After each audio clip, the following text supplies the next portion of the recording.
尊敬的各位法师、各位居士、各位同学，阿弥陀佛！欢迎大家来到加拿大湛山空中法堂，请大家合掌，跟我一起念开经偈。南无本师释迦牟尼佛。南无本师释迦牟尼佛。南无本师释迦牟尼佛。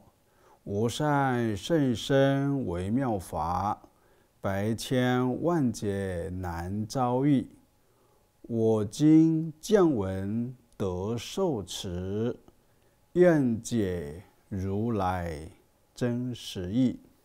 阿弥陀佛。我们上一次在讲《维摩诘经》观众生品第7的时候，讲到维摩诘教导我们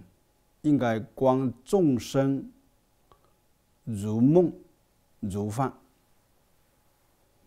要以慈悲喜舍等修行方法去度化一切众生，并从中觉悟到人空、我空、法空，才能获得无所得故我得的解脱境界。那么在这一讲呢，我们开始学习《维摩诘经》佛道品第8。什么叫佛道？就是成佛之道。怎么样才能成佛呢？唯有放下自我的执着，清净自心，以各种权巧方便慈悲摄化一切众生，才能够成佛。那么在这一品有3大内容来供大家一起学习。第一个内容是菩萨如何行于非道才能够成佛。那么第二呢，就是什么是如来种如来种就是成佛之因那么第3菩萨的家人是什么？我们一一来跟大家一起学习。我们现在首先讲第一部分，就是菩萨行为非道是为修行。在这个《维摩诘经》里面是这样讲的就是文殊师利问维摩诘居士说菩萨云何通达佛道？意思是说，菩萨怎么样修行才能够走上通达成佛之道？维摩诘居士就说若菩萨行于非道，是为通达佛道。什么是非道？大家要知道，大乘菩萨所修的与小乘所修的它是不一样的，都不是一般人印象中所认识的佛道。表面上看好像违背了佛道之道，看起来都是凡夫之道。在凡夫之道里面去修学佛法，这是有一点难度所以小乘容易修大乘佛法不可思议，难度大，功德也大，成就也快。维摩诘经是一部大乘佛法的经典，是一部不可思议境界的经典所以当我们在听维摩诘经的时候我们不要只在文字上去理解要从《维摩诘经》的文字里面听取弦外之音，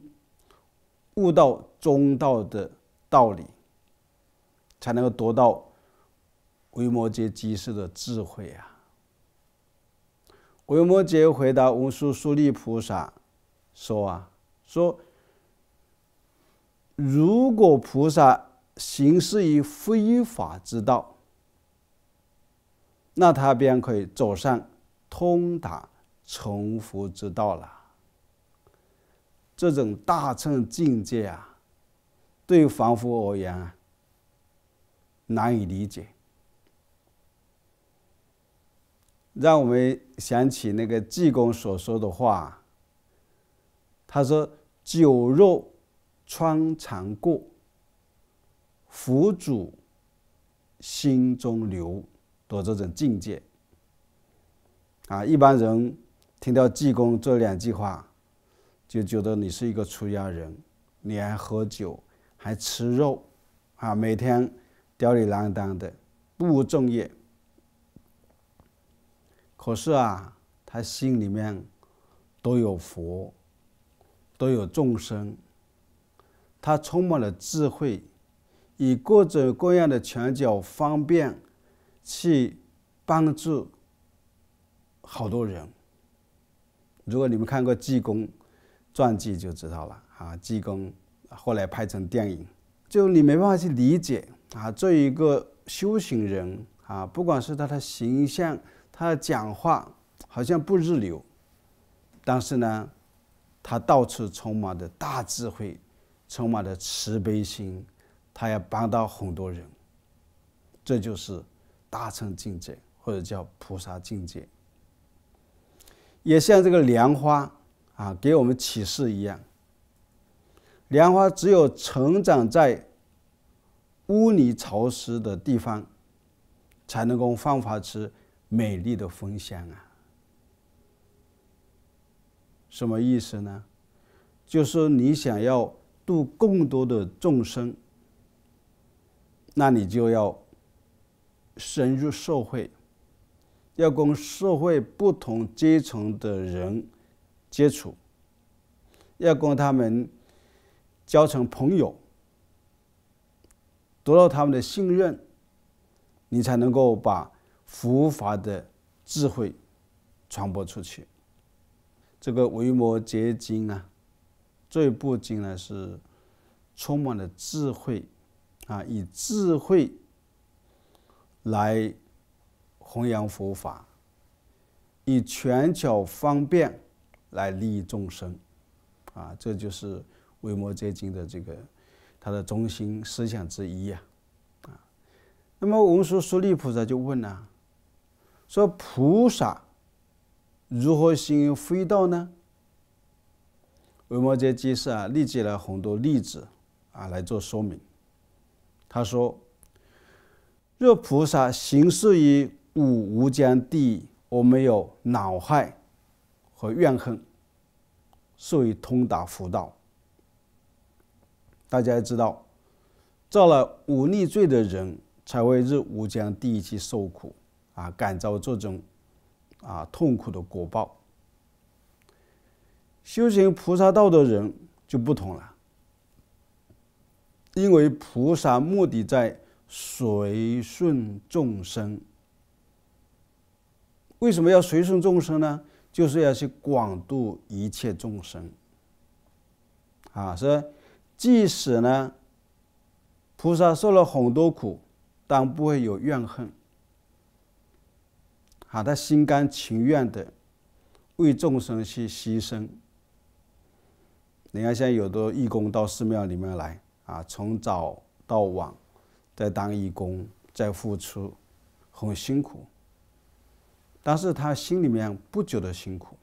这就是菩萨道，这就是菩萨行。大家要知道，凡夫是业力所感召的，而菩萨行非道是成愿再来的，这是两者的区别啊。也就是说，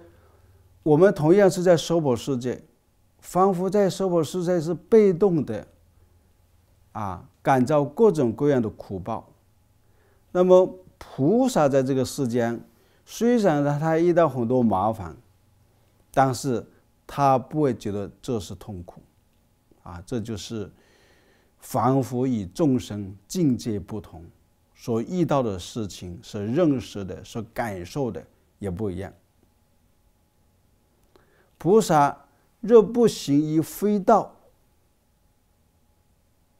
就无法摄化六道的众生，让这种众生转入佛道。所以菩萨呢，要契入不二之妙理不二就是不二法门要契入不二妙理，目的是什么呢？为摄化众生而行种种妙行。这个妙行呢，就是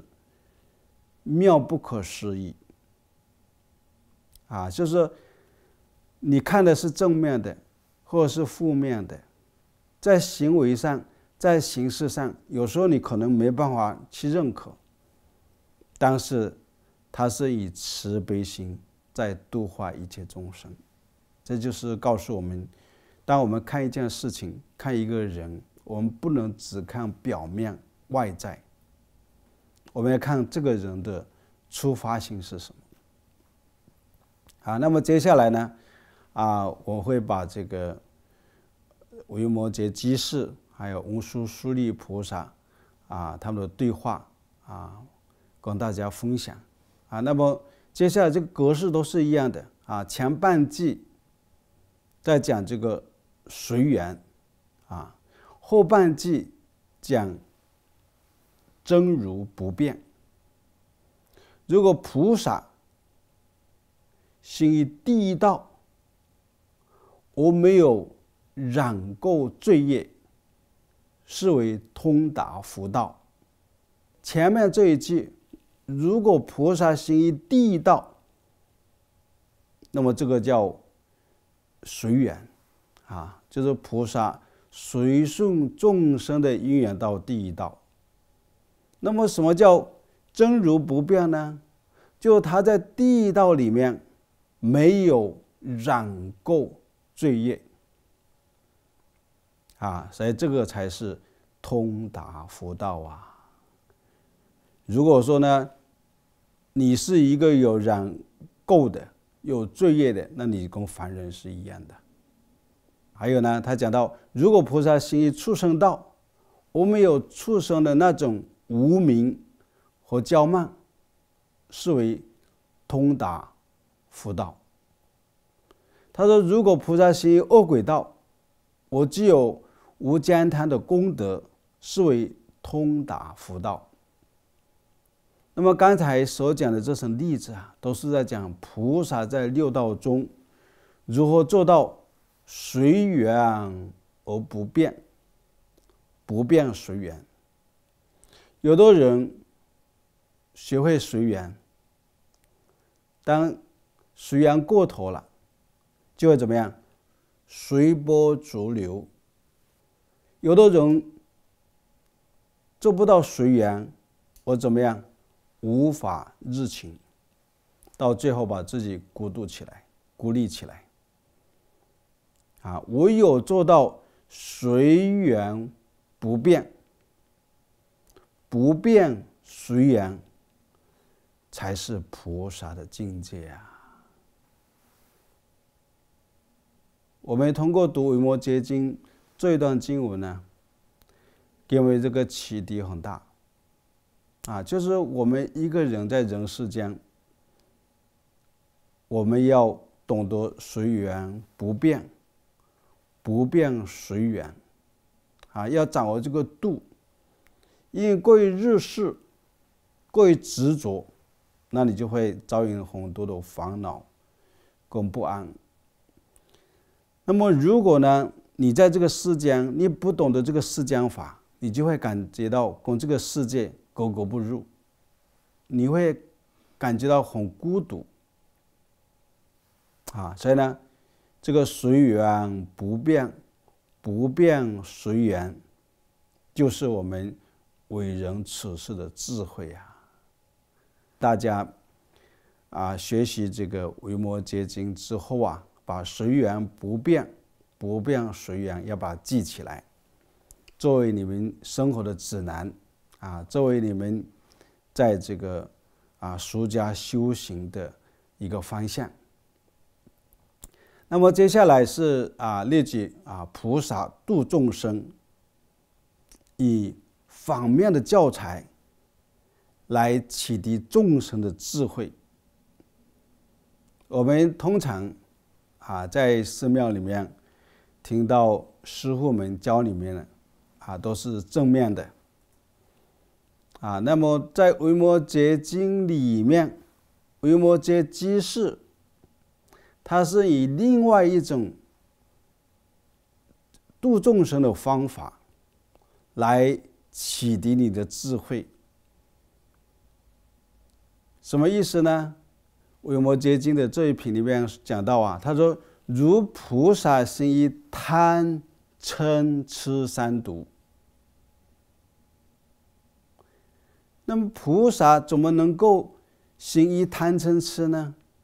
在表面上我们应该远离贪嗔痴三毒因为贪嗔痴是三根本烦恼我们是应该有远离才对不应该有贪嗔痴但是呢，维摩诘居士呢，目的是为了令众生升起戒定慧三学。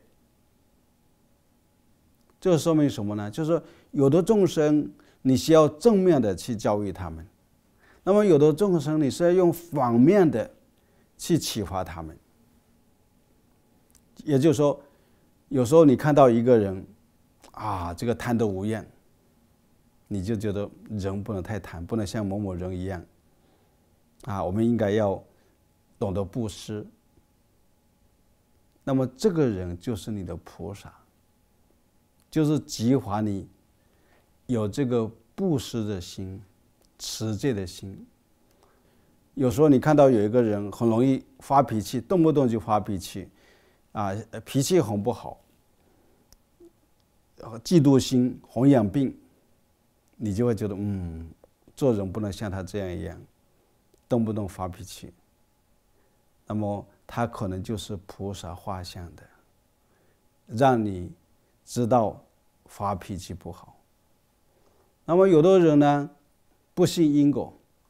这个是非不变，好坏不分，你就觉得这个人太愚痴了我们应该要好好学佛，好好开智慧。那你要想也许这个人就是菩萨的画像。所以呢，菩萨画像于贪嗔痴当中，让你升起戒定慧三学。这就是维摩诘居士所教我们以贪嗔痴里面去修行，去成佛。还有他说，若菩萨行事表象为贪欲，而无非为众生怎么样远离各种染着，是为通达佛道还有他说，若菩萨行事表象成愤怒嗔心，而无非为使众生不要有嗔恚的障碍，是为通达佛道。所以呢，当他化成这个贪欲的时候，主要要让你升起一个清净戒。当他化现成一个愤怒嗔心的时候，他要启发你的淡定之心，就是我们遇到任何的事情以平常心是道来对待所以要淡定。若菩萨行事表现成愚痴，而无非为使众生要以智慧调伏自心，是为通达佛道。所以我们刚才所讲的贪嗔痴，其实就是要启迪你的戒定慧三学。那我们接下来讲讲六种非道他说菩萨就是以这个六度来作为这个反面教材来启迪众生的6种智慧。我们常常讲到的这个6度，就是布施、持戒、忍辱、精进、禅定、智慧，就是正面的这个教材。但是呢，维摩诘居士他反过来讲，他要用反面的教材来启迪你的智慧。所以他说，若菩萨行事表现成慳贪，而无非为使众生能舍这个身内身外的一切之物。他说，若菩萨行事表现成破戒，破戒就是犯戒啦，而非为使众生要安置在清净戒律之中，即使犯了很小的这个罪过，也身怀畏惧呀。什么意思呢？因为佛经里面常常讲说这个菩萨畏因众生怕果当你起心动念觉得不对的时候，那么菩萨马上就觉察到了，他就升起个畏惧之心他说，我有这个不好的念头，就有不好的行为，到最后呢，就有不好的果报那我们凡夫众生往往是在做坏事的时候没有想那么多，做完坏事以后遭到果报了，受苦受难了，这个时候他后悔了后悔已经来不及了。所以叫菩萨畏因众生怕果那么这菩萨行表现于嗔恚，而无非为使众生要常怀慈心，修忍辱波罗蜜还有他说，若菩萨行事表现成懈怠懒惰，而无非为使众生要怎么样精进。什么叫精进？就是你要勤力来广修一切功德他说，若菩萨行事表现成心烦意乱，而无非为使众生要专注禅定也就是说，有时候你会看到一些人心烦意乱，你就会警惕自己，说我做什么事情一定要专注一定要有这个禅定的功夫，我心不能乱。你看到这样的现象也许这个心烦意乱的人就是菩萨应化的。他说，若菩萨行事表现成愚痴，而无非为了使众生要通达释迦法及持释迦法的智慧。有时候你会看到有一个人这个人看起来好像傻傻的，什么都不懂但是你不要忘了，也许他是一个菩萨，他是来激发你的大智慧，让你通达释迦法跟出释迦法的道理。那么在维摩诘经里面他还讲到说，菩萨为了要度众生，有时呢视相为声闻缘觉2乘声闻缘觉呢，这叫小乘大家知道菩萨属于大乘，目的呢无非就是要激发大家修菩萨行。还有呢，在佛经里面讲，他说，若菩萨视相成衰老病弱，而无非为了使众生明白，如果能够勤修佛法，就能够断一切病苦之根并能够超越对死亡的畏惧。你看到有人衰老啦，有人生病啦，也许他就是菩萨画像给你看的。你明白到生老病死的痛苦之后你才能够下定决心勤修佛法断除一切病苦之根源了。也就是说，不会再到这个娑婆世界来受苦受难了，你就能够超越生死，超越轮回，正是涅槃的境界。涅槃的境界就是不生不灭的境界。在《维摩诘经》里面还讲，他说：“若菩萨实相从家产富有之人，而无非为使众生观世间财富无常，随时会化为乌有，实无贪恋之心。”什么意思呢？就是说，当我们有时候看到你的邻居，看到你的朋友，看到身边的人很富有，但是突然之间家破人亡，你这个时候你就很感叹了，就是人生无常啊。所以在这里呢，我就想到一首诗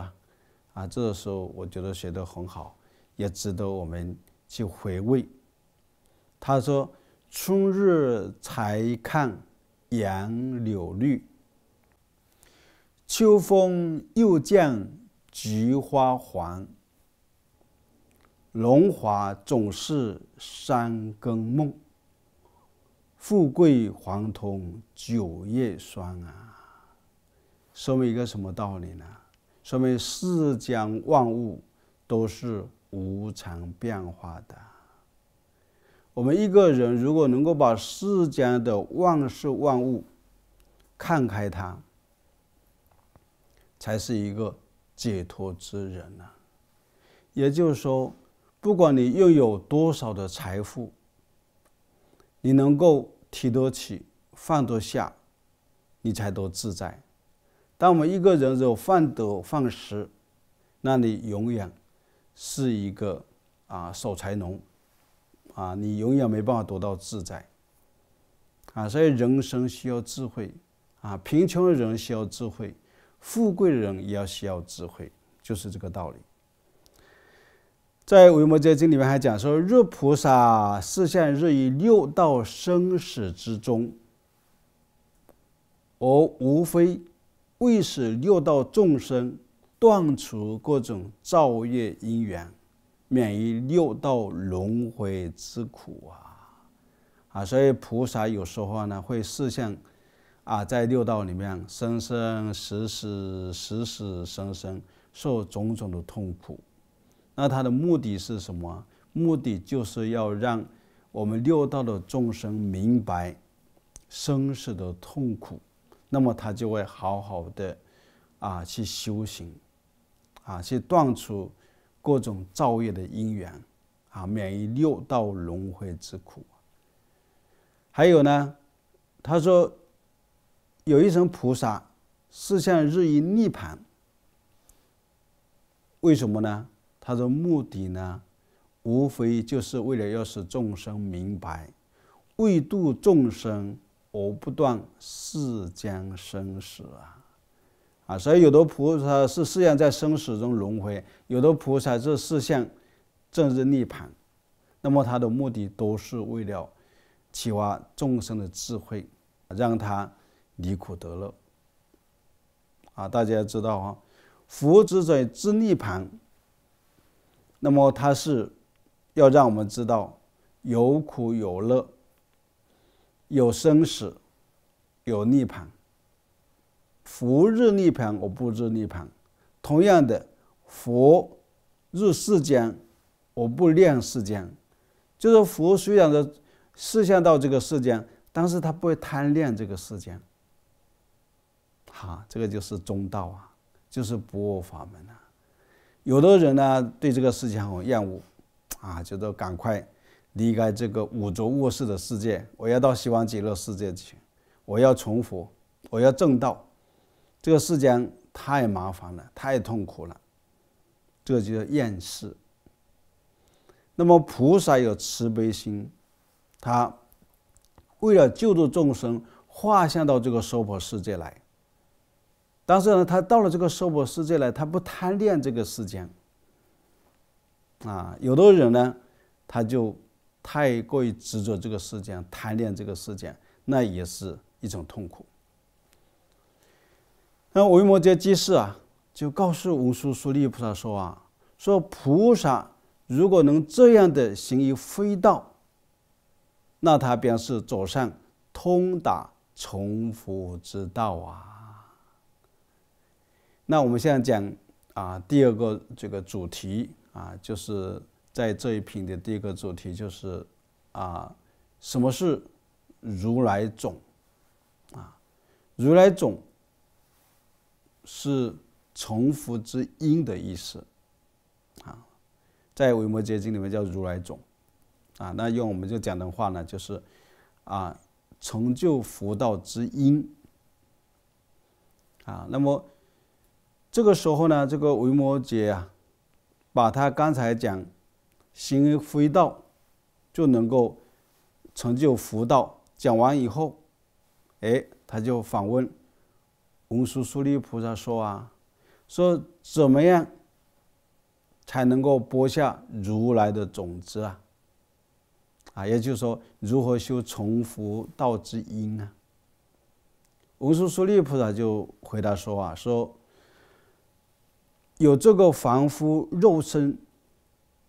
便能播下如来的种子大家好好听意思是说呢，我们有这个身体这个肉身是我们成佛的因缘这是什么道理呢？因为我们现有的这个烦恼身没有一个实实在在的自信，但是如果你加以方便摄化，就可以怎么样转烦恼成菩提，转我们这个色身为解脱身，这就是空有不恶的菩萨心还有他讲了，他说有贪嗔痴便能播下如来的种子。你看文殊师利菩萨他在讲到这个如来种的时候，跟维摩诘居士讲到行于非道就能成就佛道的内容是一样维摩诘居士是说我们作为菩萨要有这个贪嗔痴，那么他才能成就佛道。那么文殊师利菩萨说有贪嗔痴便能播下如来的种子。通常我们是讲勤修戒定慧，熄灭贪嗔痴。现在文殊师利说有贪嗔痴才是成佛之因缘，大家好好参究其中之妙理没有烦恼哪能证得菩提呢？是不是所以呢，烦恼是成就佛道的因缘如果你好好学习这个维摩诘经，把这部经里面的道理通达了，那么你在生活当中遇到各种各样的烦恼就不是问题你就会把这种烦恼修成佛道，修成菩提，能够帮助你把佛法学好，帮助你开智慧。你都能够把这个烦恼来成就你的菩提，成就你的佛道，那你遇到其他任何的事情就不会有痛苦了。这就是维摩诘经给我们智慧的启示。文殊师利又说有邪语、邪见、邪思维、邪业，有邪命、邪精进、邪念、邪定等8种邪法，便能播下如来的种子。其实这段经文给我们的这个启示是什么呢？就是能播下如来种的这八种邪法，恰好是八正道的反面，充分的说明了一个人只要有大智慧，就能悟到怎么样邪正不二之妙理呀。你能够悟到这个邪正不二，那你就进入这契入的这个不二法门之妙理呀。因此呢，修行佛法没有固定的方法，随机应变，到处都是佛法。正所谓矫正不怕邪歪，身正不怕影子斜。什么意思呢？就是只要你心有悲智之宏愿形式只是表面的，这是大乘境界。但是小乘人的智慧很有极限性，他的愿力也有极限性。小乘人他们对世间佛法的认知是什么呢？他认为不是正就是邪，不是邪就是正，也就是正是正，邪是邪。他们认为八正道才是解脱道，才能够帮助我们离苦得乐。没有想到大乘佛法，文殊师利菩萨认为这个不止八正道可以让我们解脱八邪道照样的可以让我们众生得到解脱。大家听听看，这就是大乘跟小乘他同样对佛法的理解，那么因为他境界不一样，所理解的不一样，那么他在实践过程当中也不一样大乘呢就更加的超越，更加的解脱，更加的自在。那么维摩诘居士又问呢，说为什么这样说呢？那么文殊师利菩萨他以这个小乘人证阿罗汉做一个例子来举例说明，说这个大乘跟小乘它的差别是什么所以他对维摩诘回答说说假如有人降证清净无为涅槃而了生死日正位的话，此人便不能成发无上菩提心。这里面讲的日正位是什么意思呢？就是指证得小乘阿罗汉果的人。小乘的人把方便涅槃当成究竟涅槃，所以呢不会再发大菩提心，他更不会去行菩萨道。小乘是独善其身，自我解脱，观三界如劳役，视生死如愿家。这就是这个大乘跟小乘的境界不一样这个文殊师利菩萨他在维摩诘经里面举了一个非常好的一个例子来说明他说这正如在高原陆地不能生长莲花一样，只有在卑湿的这个淤泥中才会生出高雅的莲花。意思是说成佛必须修菩萨道，那么修菩萨道就一定要与众生打成一片，离开众生福道难成。他说见证无为涅槃的小乘人，虽然了生死正日正位，但不能再投生于世间弘扬大乘佛法。为什么呢？因为他小乘人观三界如劳役，是生死如冤家。他觉得解脱了以后啊，不会到这个娑婆世界再来弘扬佛法，再来度众生。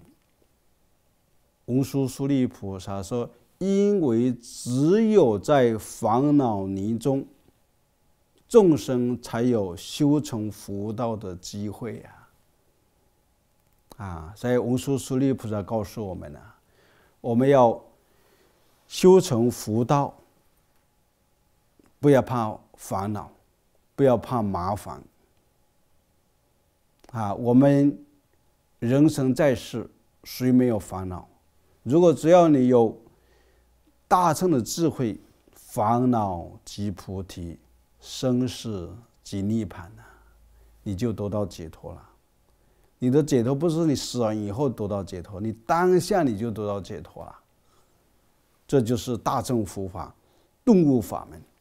大家知道《维摩诘经》里面的境界就是属于顿悟法门，当下开悟，当下得解脱，当下自在。那么这个维摩诘居士他还讲了，他说我们修学佛法一定要发大心，行菩萨道，广度一切众生，那你这个功德就更大你的智慧也大就是我常常讲，一个人发心有多大，他的福报就有多大，是一样的道理。又如好比把这个种子种植在空中，那么它这种子终归无法生长只有在污秽的粪土中，种子才能够滋润这个繁茂的成长由此可以知道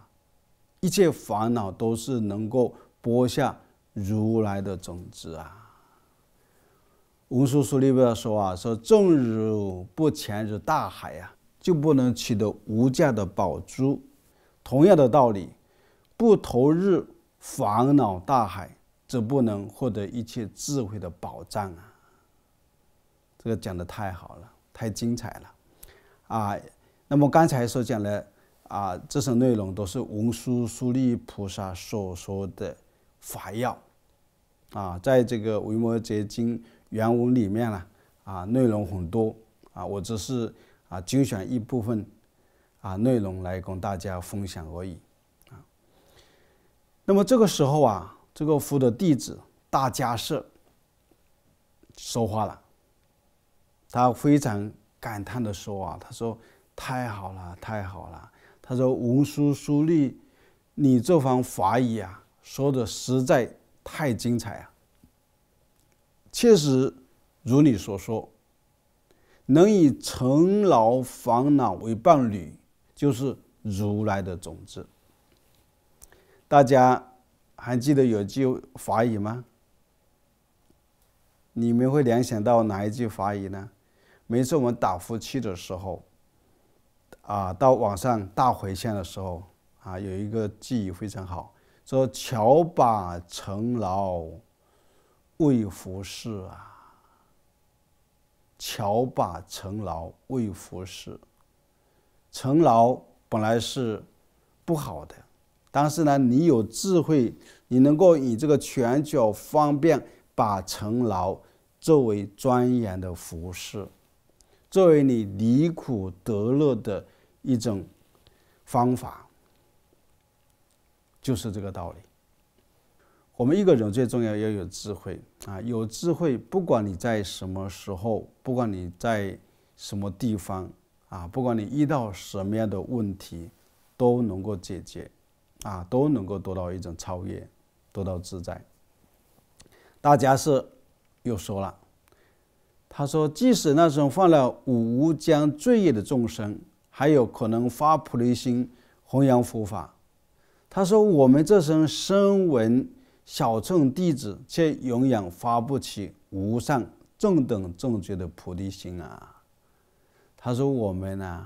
这种小乘人就像什么就有如败坏的树根啊。对于那无益的世间，不能再有什么利益去为众生做贡献了。因为呢，这种得到解脱的小乘阿罗汉啊，他要离五欲嘛，啊，对世间的财色名食睡啊，对外在的色声香味触啊，他们都要远离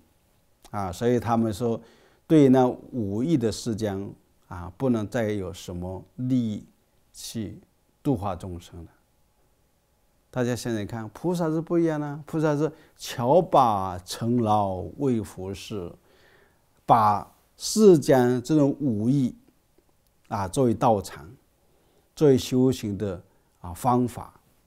啊，把这种染污的转化成清净的，把烦恼转化成菩提，把生死转化成涅槃，这就是菩萨的境界。所以说文殊师利凡夫之人虽在成佛道上反反复复，有时进步，有时退步，但是仍有成佛的机会他的像小乘的声闻人却没有机会了。那么大迦叶呢，在这一段文中的感叹值得我们重视和回味。他想要表达的是，学佛入门很重要，如果不先学大乘法门，将来难以发菩提心，也不会去行菩萨道，那么成佛就更加困难了。我们修学佛法一定要学大乘佛法，一定要发大菩提心，行菩萨道，普度一切众生。我们的愿望是自利利他，自救救他，究竟圆满。这是我们修大乘菩萨者的一个共同愿望。好了，我们现在接下来讲这一品的第二段内容也是这一品的第三部分这个第三部分也是蛮有趣的就第三个问题是菩萨的家人是什么因为这个时候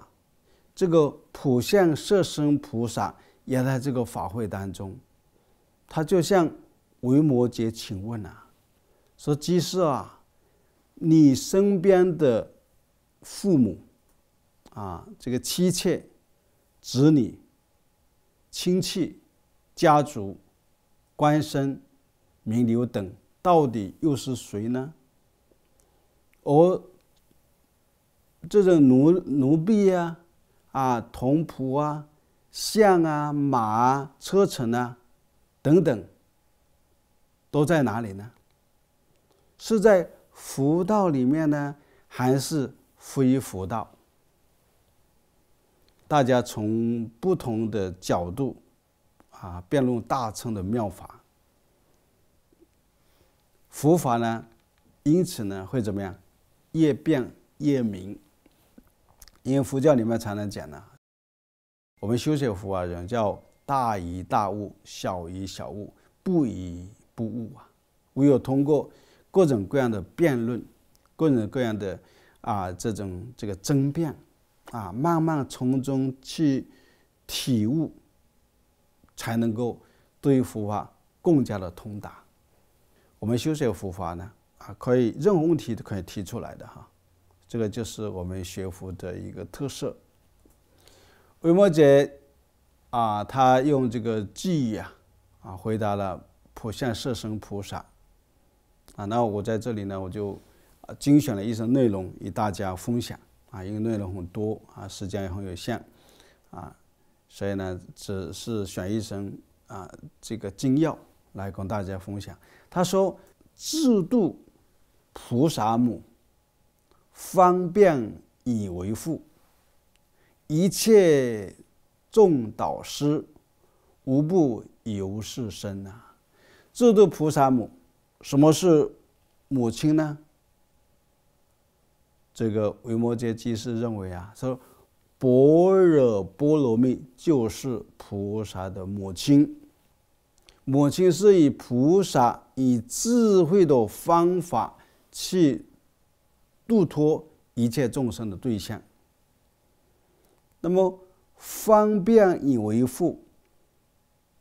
什么是父亲呢？他说度化众生的种种方便法门就是菩萨的父亲。一切众导师无不由是生。在这个经文里面是一切众导师，这个导师就只代表所有的菩萨们，就是说各种度脱众生的方法和各大菩萨无不都是由智慧去度众生，同时以各种各样的方便方法去启迪众生。这就是叫一切众导师无不由是生。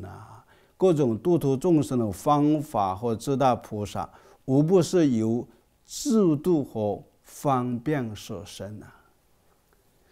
法喜是菩萨的妻子，大家知道什么是菩萨的妻子呢？法喜是菩萨的妻子。什么是菩萨的女儿呢？慈悲心是菩萨的女儿。那么什么是菩萨的伴侣？六度波罗蜜是菩萨的伴侣。那么菩萨还会享受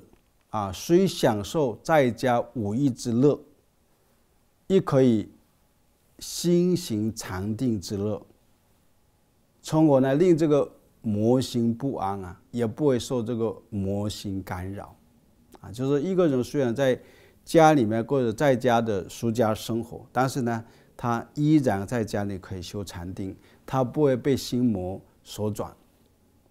他说若能在火中生长的莲花，其生命力一定是非常的强大，自将极为稀有。他说如果能够在五欲过犯的城市行禅入定，这也是稀有难得所以我们一个修行人如果能够在家的时候能够把修学护法修好，能够行禅入定，那么就等于是在火中生长莲花一样，他的生命力就更加的这个坚强更加的稀有还有呢，在这个维摩诘经里面有一个偈非常出名，讲经的时候或者是开示的时候都会引用一个偈他说或向这淫女，引之好色者，相以欲钩牵，后令日佛道。这个偈里面有时候多把它念一念那么你就能够明白大乘佛法是怎么样去度化众生。他说菩萨有时或会相身画像成为什么？成为一个淫女。为什么呢？他以这个美色来引诱那生好色之人。他说利用这种方便，相以这个色欲来勾引关系，然后用佛道来觉悟这生人这个你看这个菩萨多伟大，为了度化这生众生，所以他宁愿牺牲自己，到最后达到度化他们的目的。我们每次就是见到这个菩萨，为什么要磕头诸佛菩萨就像我们自己父母一样我们这种孩子有痛苦的时候，那么佛菩萨都会想尽办法去度化我们即使我们堕落到一个很严重的地方去，那么菩萨都会想尽办法到那个地方去度化。还有呢，他说菩萨有时候会画像为某一个团体的领袖或者是画像做一个买卖从商的生意人，或者是化身为做官的国师或是大臣，以各种各样的身份来引导我们去利益一切众生，这就是菩萨精神啊。还有呢，他说这个菩萨有时候啊，他如果发现有什么地方啊，这个聚集了大量的贫穷的人群，那么这个时候菩萨就会现身化作这个富豪拥有无尽宝藏，以赈济贫穷为因缘，我从这个机会来加以劝说引导，令这种贫苦大众发菩提心，修学佛法。当我们要救济一个人的时候，不仅仅是物质方面，精神方面更加重要。只要他有佛法的智慧，他明白这个因果他能够奋发图强，那么这个人将来的前途就无限了所以为什么佛法是一种智慧佛法就是要让人家明因果要让人家止恶行善要净化心灵要普度一切众生要常常有菩萨的这种胸怀去光照所有的人。他说菩萨假如一将一生需要照顾的人，便会现身化作侍候别人的童仆。他说呢，这个菩萨只要哪个人需要，他就化现什么人那么作为童仆的时候呢，既懂得企业主人要能够听从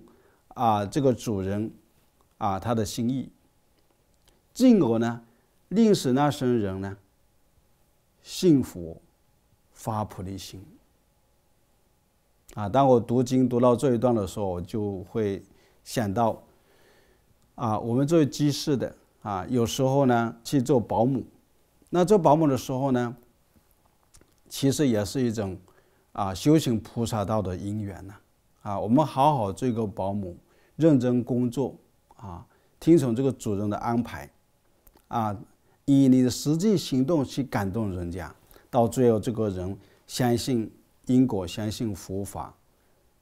成为一个有智慧有慈悲心的人，这也是功德无量的事情。菩萨都是顺随众生之所需我做的各种事情，所以菩萨每天忙的不是为他自己忙，是为众生而忙，为大众而忙，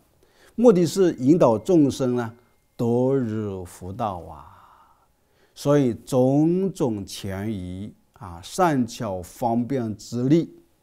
都是为了要怎么样竭尽所能的去满足众生之愿这就是菩萨精神菩萨成就众生的功德不可思议。维摩诘居士说假令十方三世一切诸佛以无量亿劫的时间来赞叹菩萨所成就的功德，由善不可说尽。他说世间有谁听闻到这样的大乘妙法，不会发起广大的菩提心呢？他说除非是那种一不可及的友情，以及那种这个愚痴很笨的没有智慧的人，听到怎么好的妙法，怎么好的大乘佛法，才不会发菩提心。维摩诘居士说，我们现在能够听我的大乘佛法，这么好的法门，我们应该要赶快发菩提心，行菩萨道，才能够正入佛道这就是在这一品维摩诘居士最后给我们的这个佛法的教导。今天我的结语是什么呢？在这个佛道品这一章呢，这个维摩诘告诉我们，成就佛道是要与众生打成一片，不管是什么众生，不管是地狱道、恶鬼道、畜生道、人道、天道、阿修罗道，我们都要跟他们打成一片。正所谓这个地藏王菩萨所发愿，我不入地，谁入地狱？这就是菩萨的这种大愿呐。菩萨不舍一个众生，所以呢，应该要行于非道。因为你不舍一个众生，所以唯有行于非道，你才能够度化更多的众生。如果你在寺庙里面每天在这边打坐诵经，那你度化的众生就有限了。所以呢，行菩萨道是要走出山门，走进每家每户把佛法传出去，让更多人得到利益，这个才是菩萨道。像我们湛山精舍，我们不单单在寺庙讲佛法，我们还有空中法堂我们还有3个电台我们还有杂志还有各种各样的这个宣传的渠道这希望更多人来听闻佛法，得到佛法的利益能够激发他们的菩提心，来修菩萨道就是我们的愿望。另外呢，这个文殊师利菩萨认为我们修行要懂得借假修真，我们放化的这个身心及一切的障缘，都是修学佛法的好因缘，这是文殊师利菩萨告诉我们的还有呢，维摩诘居士提醒我们，最亲的人是什么？大家想想看，你最亲的人是什么？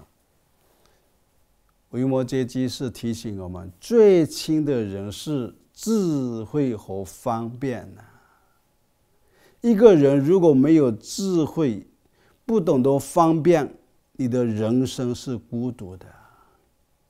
你再多的亲人，你也难以相处所以我读维摩诘经读到这一段的，我觉得太感动了。我说维摩诘是太有智慧了。你看好多人家里面有父亲有母亲有兄弟有姐妹，有先生有太太，但是关系不好，没有智慧，不懂得拳脚方便，那么有等于没有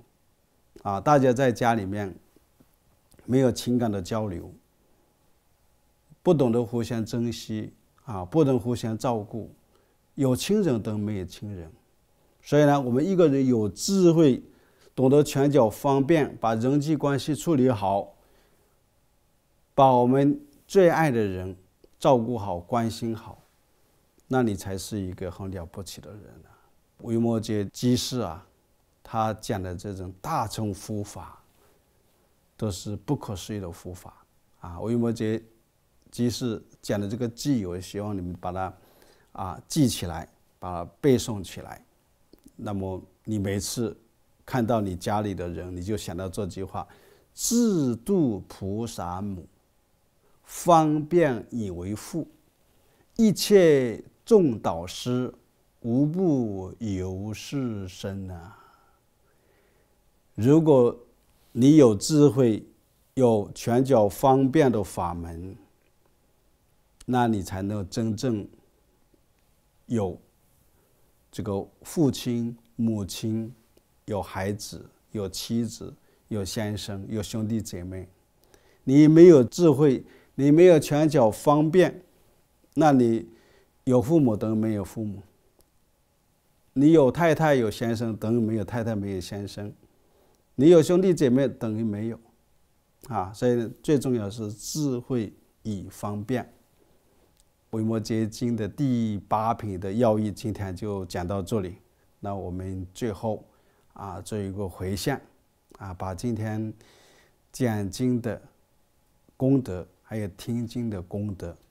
全部回向给世界一切众生，离苦得乐。愿以此功德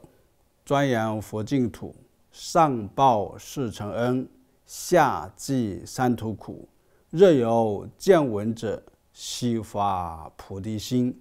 尽此一报身，同生极乐国。阿弥陀佛。